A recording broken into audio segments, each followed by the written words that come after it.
Inilah kura-kura dari berbagai macam jenis yang dibudidayakan oleh pecinta hewan reptil bernama Kausar, warga Desa Lokulu Kota, Kecamatan Lokulu, Kutai Kartanegara.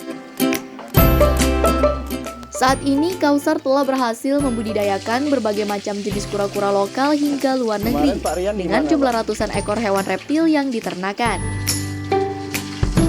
Berawal dari hobi dan kegemarannya terhadap kura-kura, Kausar pun mencoba membudidayakan hewan reptil dari jenis lokal dan luar negeri.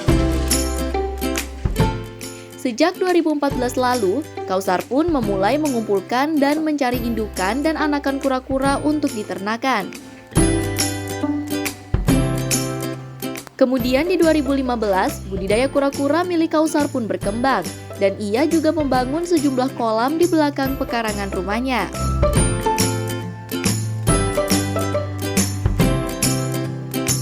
Meski sempat gagal untuk menetaskan telur hewan reptil itu, namun Kausar terus berusaha dan hingga akhirnya di 2016 ia pun berhasil.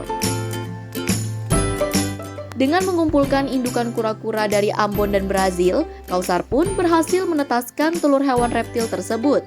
Dan kini sudah memiliki 20 jenis kura-kura dari berbagai daerah maupun luar negeri dengan jumlah ratusan ekor. Awalnya itu ada cuma Brazil, yang murah-murah dulu, cuma beli harga paling indukan harga 150 lah paling mahal. Jadi hanya Brazil, terus sama Ambon. Nah, itu ya, indukan mahal adalah di kura-kura itu indukan paling murah.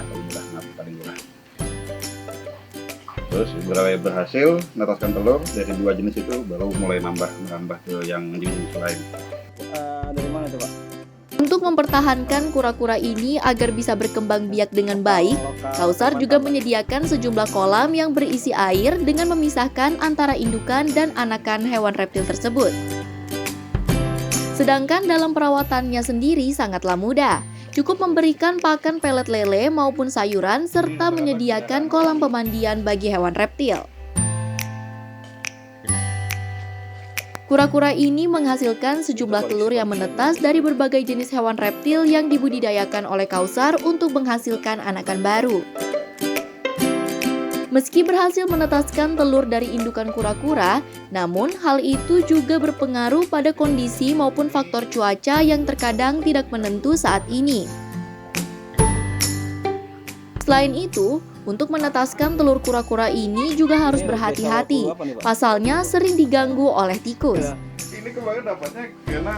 Meski ada beberapa kendala dalam membudidayakan hewan reptil itu, namun Kausar tidak pernah putus asa. Hingga kini, kura-kura miliknya pun sudah mencapai ratusan ekor dengan 20 jenis. Kura-kura malah mudah. Itu saya pakai pelet lele ya, pelet apung lele. Itu beli itu biasanya ukuran berat 30 kilo. Itu habis dalam waktu 1 bulan. Satu karung, 1 bulan, jadi kasih makan hanya 2 hari sekali. Karena kura-kura biasanya metabolismenya agak lambat, jadi tidak bisa dikasih rutin makan. Itu juga pengaruh nanti di obesitas, malah lambat bertelur. Tak hanya itu, Kausar juga memisahkan anakan kura-kura yang ditempatkan secara khusus di dalam wadah dengan diberi lampu agar bisa menghangat suhu. Kausar juga menjual anakan kura-kura. Untuk harganya dibanderol Rp40.000 hingga Rp300.000. Namun tergantung jenis hewan reptil yang diinginkan oleh pemesan. Bagi Anda pecinta hewan reptil ini, silakan saja datang ke tempat budidaya kura-kura milik Kausar yang berada di kawasan Desa Lokulu, Kecamatan Lokulu, Kutai Kartanegara, atau dapat menghubungi di 0857 2778 1118. Airus Yarhan, Kaltim, Tara TV, melaporkan.